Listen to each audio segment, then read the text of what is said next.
So today I wanted to talk about something that makes me very nervous, but at the same time, I do like sharing my thoughts and my opinions, and I'm a pretty open person, I feel. So I shared this thing on Twitter. I shared it on Instagram. And with those things, while they're great, it doesn't allow me to really go into depth about things because I had a lot of questions regarding this stuff, okay? So I wanted to talk about this post that I put up. We'll talk about the Instagram one. Talking about my political kind of changes in my political ideology over the past year and a half, really longer than that, but the year and a half is when everything kind of really started changing. We'll get into that as well. So I'm just going to read out this post for you guys, and then I'll kind of explain everything that was going on, okay? So it says right here, in this past year and a half, my political views and views in general have changed quite a bit. I used to be a pretty standard Christian conservative guy. I really, it's supposed to say liked. I don't still like these people. But it's supposed to say I really liked Ben Shapiro and Jordan Peterson. I remember thinking Steven Crowder was kind of cringy, but still funny. I share this mainly to say people do change. No, I do not believe all conservatives are bad people, and I certainly do not believe I know what is best in all areas. I remember thinking all trans people have mental issues, or gay people shouldn't get married because they will make pastors marry them. I remember thinking all of my beliefs were actually kind because what I was trying to do was share my beliefs because I didn't want others to go to hell. I really thought I was doing the right thing. I'm sharing my story to tell you that people really can change. Just because someone thinks something now, that does not mean they will always think that. I'm thankful I had the time and space to make that change myself. And then I went on to write in the caption, said, I know this will probably make people upset or cause people to call me a soy boy, an SJW, or that I am virtue signaling. All of these things were correct. And that's okay. I am not posting this for points. I just wanted to share my experience for those of you that can relate. Will people unfollow me because I shouldn't get political? I'm sure. Another question, and so I brought this up because whenever I talk about not being really right-wing, I get messages on my Instagram telling me, well, you're actually not really a Christian because you don't believe XYZ thing, okay? So that's why I even brought up religion really for the most part. So I said, another question I will get is, are you a Christian anymore? And my answer is, honestly, I don't know. This was really hard for me to write. So, I don't feel comfortable and do not want to associate with a lot of what has come from the Christian church. I do believe in God. I didn't capitalize it. Someone was upset with me with that. Dude, I'm just bad at typing, okay? Everyone thought so much into this stuff. And I do believe in Christ, which I did capitalize, but I don't think he would be happy with how those who claim to follow in his footsteps are acting. I don't hate Christians, not even a little bit. I just don't like those who use the Bible as a way to justify cruel treatment of others. I was like, wow, this is so much deeper than I meant it to be, but it is something I have held in for a while now. If you are conservative and feel attacked, that is not my intention. I am just trying to be true to myself and share my genuine feelings and experiences. Okay, so that was the post, and after I made that post, I knew that I would get a lot of questions, and I tried to do my best. I really tried to answer a lot of the questions in the comments. I felt like I did an okay job, but after a while, I was like, I can't read these comments anymore because it was just getting to be too much. But one of the biggest questions that I got was kind of about how I started thinking that way and how my mindset was that for such a long time, and then how I kind of my mind started to change. So what I thought would be best is to take it back into how I even started becoming at all political, which, spoiler alert, when I had those beliefs, I really wasn't political at all. And I think that's a big reason why I had those beliefs. Because for me, I wasn't really political. I didn't start getting really into looking into politics since the past about year and a half. But we'll take a step back. So for me, growing up, for those of you guys that don't know, I grew up with my mom and with my siblings, and my mom, when I was really young, she was a drug addict.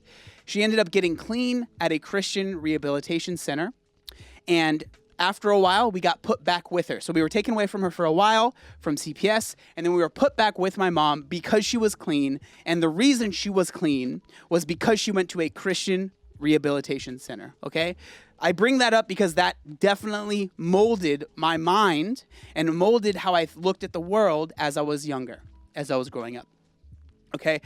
So growing up, I went to church pretty much my whole life. We went to this one church for a long time. I don't really want to use names.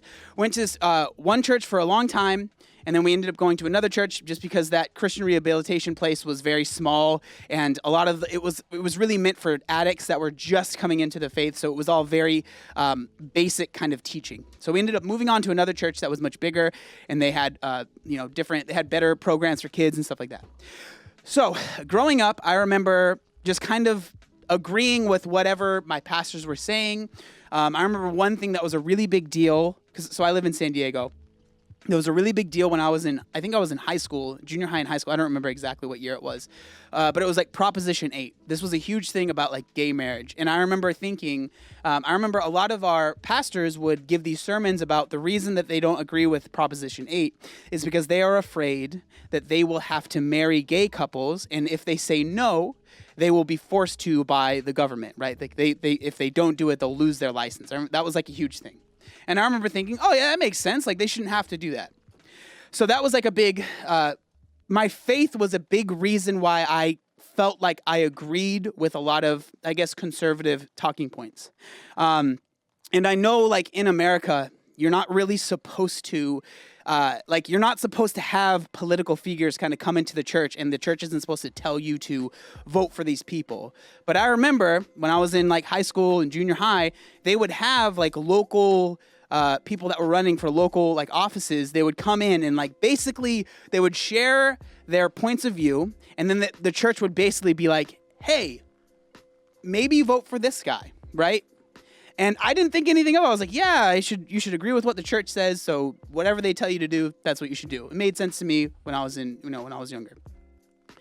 So one of the things that a lot of people were kind of curious about when I talked about like trans people and like gay people, they were kind of upset with me. They're like, man, I've been following you for, years, and I never thought that you had these opinions.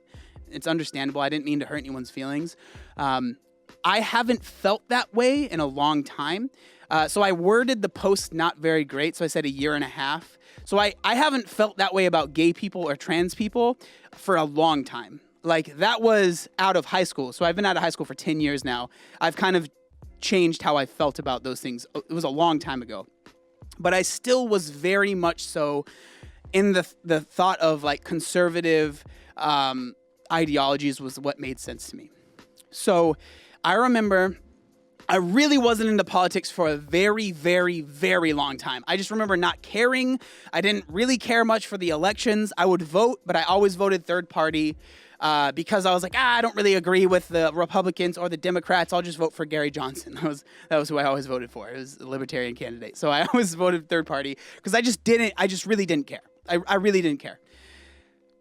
So the first time I think I started questioning things was when Trump actually got elected, because I just remember thinking to myself, this is crazy. Like I couldn't believe that he became the president. I just remember when he was first running, even the pastor at my church, I remember I would have conversations with him. He's like, there's no way he's going to win. He didn't like him at all. And he's like, there's no way. It's just basically like publicity thing.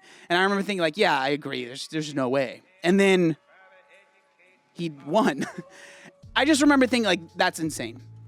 Now that didn't change how I felt. I actually started getting deeper into the conservative sphere around that time as well. So that is when I found, I don't remember what year it was, but the way that I kind of started getting down, like called the alt-right, or like started really having some kind of crazy thoughts, was when the first person that kind of got me down that pipeline, it's called like the alt-right pipeline, was I found Jordan Peterson. And now a lot of people, when you bring him up, they're like, he's not alt-right, blah, blah, blah. I'm not saying that he is, but I'm just saying watching his videos and the content that he makes led me down this rabbit hole, for lack of a better term, okay? So I end up watching some Jordan Peterson stuff. I end up reading his book, most of it. I'm going to be honest. I tried to read the whole thing, but I just couldn't. I was like, I don't know what he's talking about anymore. But I was like, I really liked what he was saying. He's like, yeah, personal responsibility, take care of yourself. Don't worry about what others say. Like, it's all about you. You have to pull yourself up by your bootstraps, which I was like, yeah, dude, I agree with that. I lost 180 pounds. I changed my entire life. And it's all because of me. I remember thinking that, right? So then through watching Jordan Peterson, I found Ben Shapiro. And I remember for probably about a year, maybe a little bit less, I started first I kind of watched it in silence because I felt like I didn't really talk about it because I was like, I don't want people to know that I'm watching this. I don't know what it was. I just felt like, I don't know. I started really enjoying watching his basically SJW owned clips of him going to like colleges and owning SJWs. Right? For lack of a better, I mean, I just enjoyed it. I thought it was like, wow, this guy knows what he's talking about. Facts and logic. Facts don't care about your feelings. Blah, blah, blah. So I started watching him. And then I started watching like Steven Crowder. I remember always kind of thinking he was a little cringy. But I would still be like, oh, I like to watch the Change My Mind segments because he always owns these college kids. Like, they don't know what they're talking about. And he's like, the facts and the logic and everything that he's saying. I just remember thinking like, this line of thinking, it doesn't worry about the feelings of other people. It's like, what are the facts? And I remember thinking, yeah, man, I'm in with that. Like, when it comes to the left, all they care about is feelings. They don't care about facts at all. And, you know, it might not be popular, but this is what you need to do, okay? So, how did I get out of that? And if you're there, dude, please, for the love of God, this video is not trying to say if you're conservative, you're a bad person. Like, I'm just trying to explain how I went from there to where I am now, okay? That's what I'm trying to do here. So please don't get upset at me if you like Ben Shapiro or Steven Crowder, okay? Do your thing.